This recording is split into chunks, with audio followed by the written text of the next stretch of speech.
Kamakailan lamang po ay binabaliktad at binabaluktot ng isang Supreme Court Justice Antonio Carpio ang layunin nitong kangaroo court nila Marcos at Romualdez sa House of Representatives sa pamamagitan nitong House Committee on Injustice. Dahil naglalayon ito na ikutan nila ang Bank Secrecy Law at pati po ang mga regulasyon sa Anti-Money Laundering Council.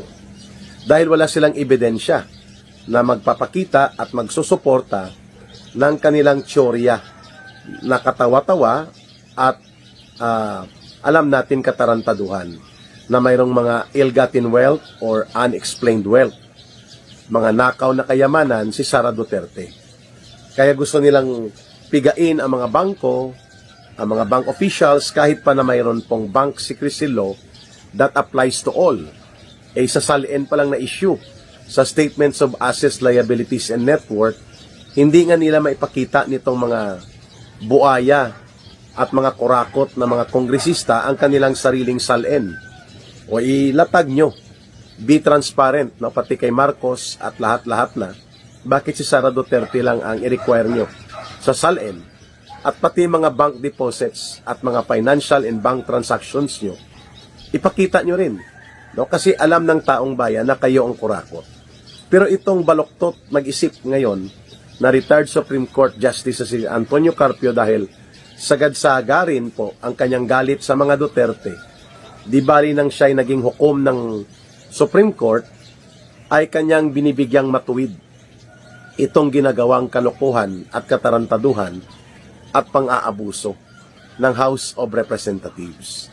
Yan pong dahilan kung bakit dumulog si Vice President Sara Duterte sa Korte Suprema. Hindi para iwasan ang kanyang sinasabi nilang pananagutan o ang kanyang pag-iwas na mapailalim sa impeachment proceedings. Ang punto niya, nagmamalabis, nag-aabuso at gumagawa ng kalapastanganan sa batas, lalo na sa saligang batas, ito pong House of Representatives, upang maipilit lamang ang pangbabaluktot at abuso nila na gamitin ang impeachment mechanism upang iharas at kuhanin at bawiin ang mandato ng mahigit 32 million Filipinos na nagbigay ng kanilang pagtitiwala at boto kay Vice President Sara Duterte.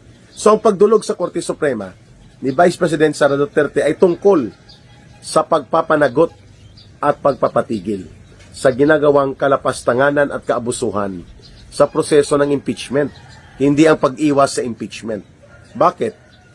Ang trial po at ang presentation of evidence at ang ano pamang testimonya ay doon po yan dapat ginagawa sa Senate Impeachment Court. Bakit nagkakaroon ng mini kangaroo court trial sa House of Representatives? Ba't hindi nila pagbutuhan kung sapat, may batayang tama ang nilalaman ng complaints ng mga complainants allegedly against the Vice President? Bakit kailangan nilang magkaroon ng fishing expedition? Mabuti na lang po at iba ang pananaw dito ng dating Supreme Court Justices Ascuna, Justice Ascuna at ni Justice Noel Tiham. Ang sinasabi nila, ang fishing expedition po ay bawal at illegal sapagkat ang complainant dapat ang nagpo-provide ng kanyang ebidensya.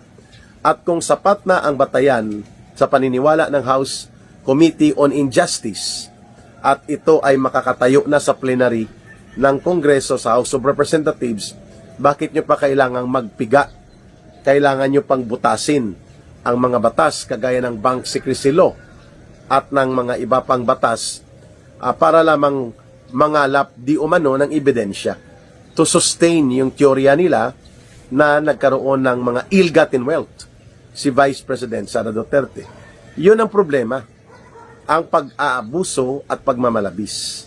Kaya idinulog sa Korte Suprema sapagkat mayroon pong tinatawag na prinsipyo sa ating demokrasya, sa ating konstitusyon at sa ating karapatan na due process of law and equal protection of law. So ibig sabihin po, malinaw ang panawagan na ito ay para sa pagrespeto ng tamang proseso, ng tamang pagpapatupad ng batas. hindi para ito ay abusuhin, hindi para labagin. Ngayon, ang ginagawa po ng House of Representatives, sila po ang nag-i-improvise.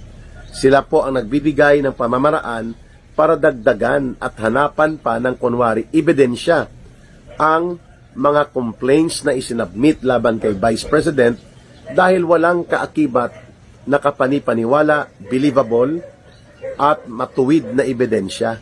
Kaya hindi nila mapagbutuhan kaagad upang ito ay mapa-endorse na sa tinatawag nating plenary debate.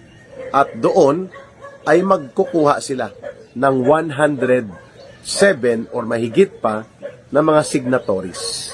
Hindi nila kayang gawin. Bakit? Dahil wala at kulang ang kanilang patotoo dahil hindi naman talaga nagkamal ng mga nakaw na kayamanan ang pamilya Duterte.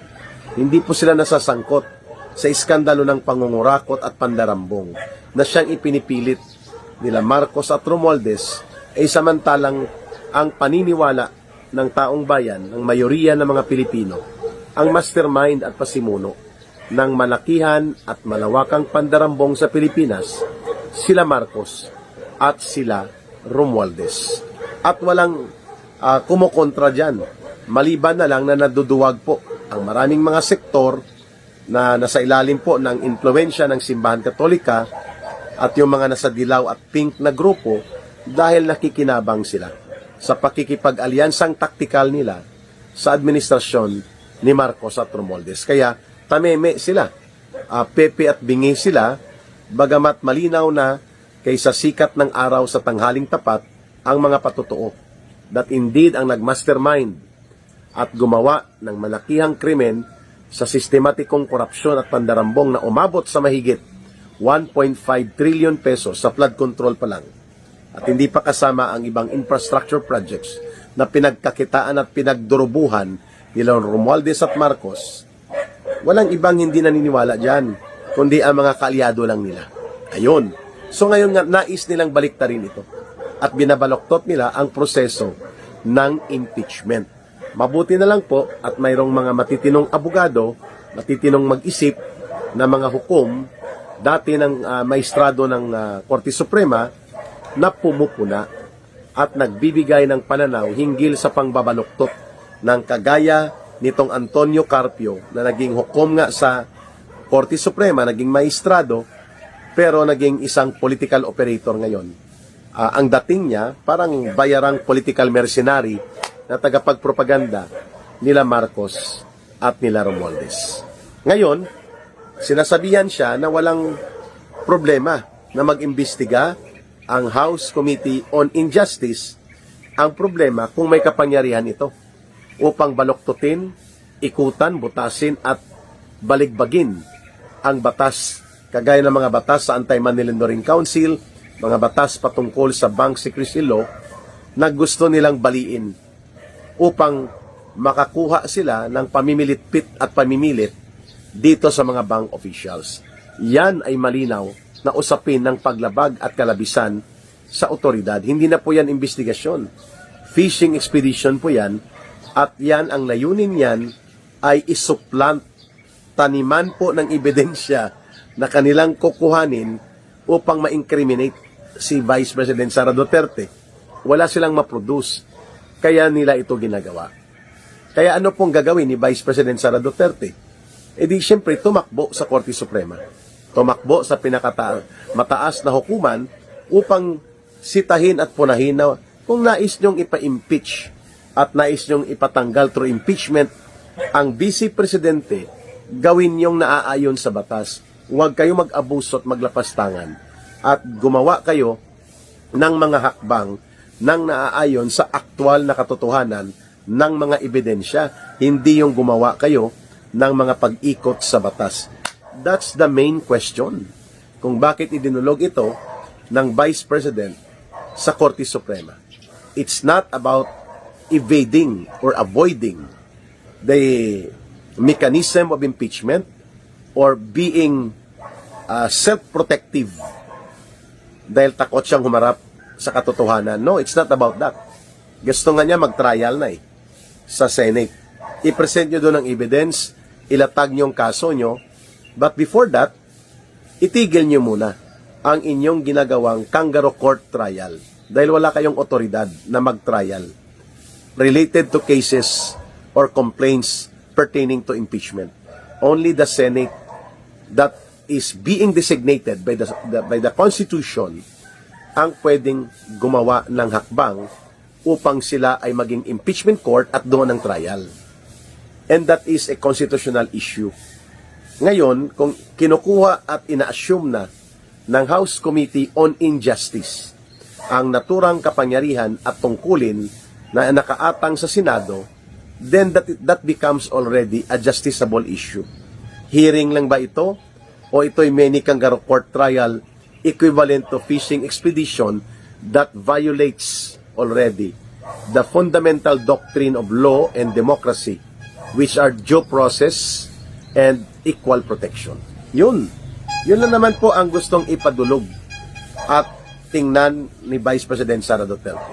Kaya nagsalita si dating Senate President, now retired, Senator Franklin Drilon, na sa isang pagtitipon sa UP Alumni College of Law, binanggit niya that the current state of the petition pending before the court sa Korte Suprema ay isang pagsubok kung hanggang saan pwede ilatag ng Korte Suprema ang kaniyang tinatawag na constitutional mandate to conduct judicial review on matters pertaining to actions of other branches of government, like Congress.